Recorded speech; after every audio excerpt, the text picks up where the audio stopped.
Assalamualaikum warahmatullahi wabarakatuh. Alhamdulillahirabbil alamin. Allahumma shalli ala sayyidina Muhammad wa ala ali sayyidina Muhammad. Kali ini saya bagikan kisah mimpi yang dialami seorang pemuda yang saya bimbing jarak jauh secara online. Sebut saja namanya Fulan, bukan nama yang sebenarnya.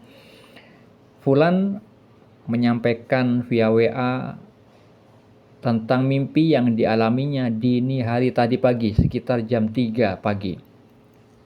Mimpi yang dialami Fulan adalah bahwa dia itu sedang diajak menginap ke rumah temannya yang inisialnya si A. Si A ini adalah teman yang dulu pernah satu sekolah SMK bersama si Fulan. Di dalam rumah itu juga terlihat ada bapaknya si A. Di dalam kehidupan nyata biasanya di rumah temannya itu cuma ada ibunya dan adiknya si A. Itulah mimpi yang dialami saudara kita. Lalu apa makna atau takwil mimpinya? Mimpi tersebut adalah petunjuk dari Allah yang perlu ditakwil karena ada simbol-simbol bahasa mimpi yang memiliki makna tersirat. Ketika Fulan diajak menginap ke rumah temannya si A, itu tersirat adanya keakraban. Dan keakraban itu menandakan bahwa keadaan mereka berdua itu sama karakternya. Karena mimpi itu adalah alam ruh, maka itu berarti keadaan ruh si Fulan saat ini dengan keadaan ruh si A, temannya si Fulan saat ini, itu satu karakter yang sama. Misalkan si Fulan ini adalah orang yang bertakwa dari sudut pandang Allah karena melihat mimpi sebelumnya pada video yang tadi saya posting bahwa Fulan itu mengalami mimpi terbang di langit. Saya takwilkan dia itu seorang mukmin, orang yang suka mengingat Allah, suka kepada ketaatan. Maka di saat dia satu rumah, diajak dalam sebuah ruangan bersama temannya itu bermakna bahwa keadaan dua ruh orang tersebut itu karakternya sama. Hal ini berkaitan dengan hadis sahih riwayat Muslim nomor 4774. Rasulullah bersabda, roh-roh itu seperti prajurit yang berkelompok-kelompok. Jika saling mengenal, mereka akan menjadi akrab, dan jika saling bermusuhan, maka mereka akan saling berselisih. Maknanya, Allah itu menciptakan roh seperti prajurit sukanya berkumpul dengan yang sama karakternya. Jika ruh baik bertemu ruh baik itu menjadi akrab, tetapi jika ruh baik bertemu ruh buruk itu saling berselisih karena tidak sama karakternya. Nah, di dalam mimpi yang dialami Fulan itu terjadi keakraban dengan ajakan menginap oleh temannya si Fulan, yaitu si A. Dan di rumah itu juga ada visual keberadaan bapak si A. Itu juga memiliki karakter yang sama. Berbeda dengan ibunya dan adiknya dari si A itu yang tidak ada di dalam visual mimpi tersebut. Itu berarti untuk saat ini, ketika Fulan bermimpi saat ini, dari sudut pandang Allah, keadaan ruhnya ibunya si A dan adiknya si A itu tidak sama dengan keadaan ruh si A dan bapaknya si A dan juga dengan keadaan ruh si Fulan. Karena keimanan seseorang itu naik turun, nanti bisa berubah-berubah tergantung perbuatan masing-masing orang tersebut. Hal itu juga berkaitan dengan sabda Nabi Muhammad SAW yang diriwayatkan Abu Daud dan At-Tirmizi. Rasulullah bersabda, seseorang itu menurut agama teman dekatnya, maka hendaklah kalian melihat siapakah yang menjadi teman dekatnya.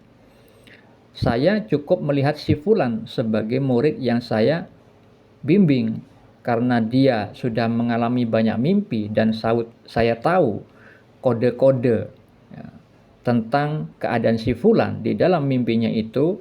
Maka untuk menilai keadaan spiritual si A dan bapaknya si A itu untuk saat ini, itu makom atau kedudukannya sama dengan si fulan, murid saya itu. Tetapi memiliki derajat yang berbeda. Untuk memudah pahamkan, makom atau kedudukan spiritual seseorang yang divisualkan dengan simbol rumah di dalam mimpi itu, sedangkan derajat itu berbeda. Contoh, misalkan fulan kelas 3 SMA, si A juga kelas 3 SMA, satu kelas dengan fulan. Nah, kelas 3 itu adalah simbol perumpamaan dengan makom atau kedudukan. Kedudukannya sama. Tetapi kalau derajat itu berbeda. Misalkan si fulan di dalam kelas 3 itu ranking yang pertama. Sedangkan si A itu ranking ketiga.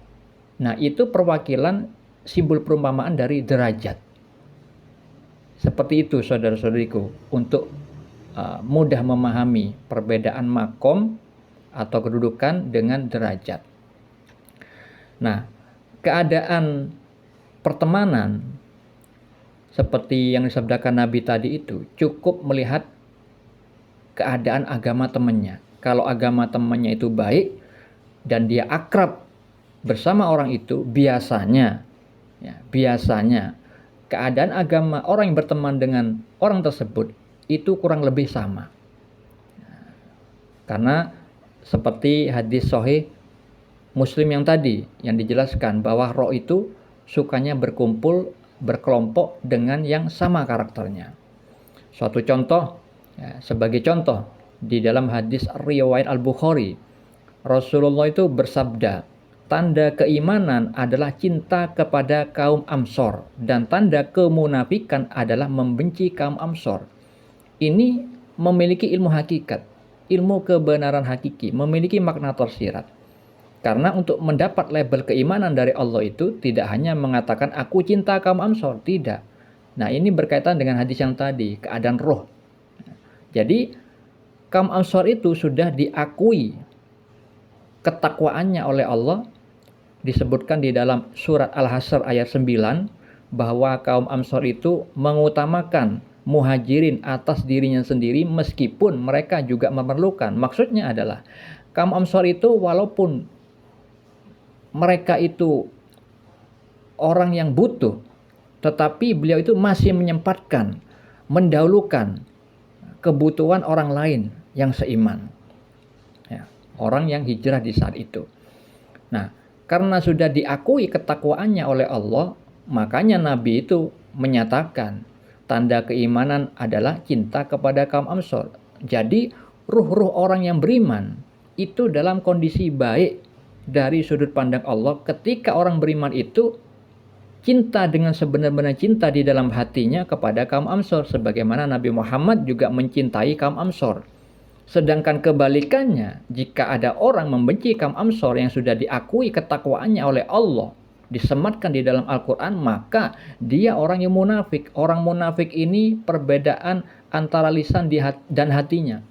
Misalkan lisannya itu ngomong A, hatinya itu ngomong B. Nah, itu orang munafik. Orang seperti itu adalah orang sering berbuat fasik, sering berbuat maksiat. Hatinya tertutupi titik hitam karena maksiat yang diperbuatnya.